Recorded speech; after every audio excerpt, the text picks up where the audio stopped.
ઉત્તર ગુજરાત બાદ હવે સૌરાષ્ટ્રમાં ચાંદીપુરા વાયરસનો પગ પેસારો। જામનગર શહેરમાં શંકાસ્પદ ચાંદીપુરાના 2 કેસ નોંધાયા। 2 બાળ દર્દીઓને જીજી હોસ્પિટલમાં સારવાર માટે ખસેડવામાં આવ્યા। 2 વર્ષની બાળકી અને 11 માસના બાળકમાં શંકાસ્પદ લક્ષણો જોવા મળ્યા। બંને બાળ દર્દીના બ્લડ સેમ્પલ લઈ પરીક્ષણમાં લેબોરેટરીમાં મોકલવામાં આવ્યા।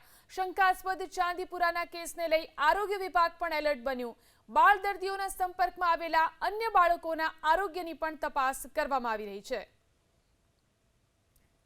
વધુ જાણકારી મેળવી અમારા સંવાદદાતા રવિ બુદ્ધદેવ ફોન લાઈનથી જોડાયા છે। જી રવિ, હવે જામનગરની અંદર પણ ચાંદીપુરાના લક્ષણો જોવા મળ્યા છે, કેટલા કેસ નોંધાયા છે, શું સ્થિતિ? જામનગર મહાનગરપાલિકાના એમઓએચ ડોક્ટર બોરી છે, તેમના દ્વારા સમર્થન આપવામાં આવ્યું છે। જામનગર શહેરમાં ચાંદીપુરા વાયરસના 2 શંકાસ્પદ કેસો એક જ વિસ્તારમાં રહેતા 2 બાળ દર્દીઓમાં છે તે જોવા મળ્યા છે। એક 2 વર્ષની બાળકી છે ને એક 11 માસનું બાળક છે।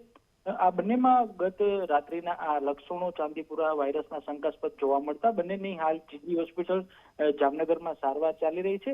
તેમના રિપોર્ટ છે તે પરીક્ષણ અર્થે મોકલવામાં આવ્યા છે। સંભવતઃ સોમવાર સુધીમાં પરીક્ષણ થઈ અને રિપોર્ટ છે તે આવી જશે। બાદમાં ખ્યાલ આવશે કે આ ચાંદીપુરા વાયરસના શંકાસ્પદ કેસો છે તેનું શું પરીક્ષણ છે તે સામે આવ્યું છે।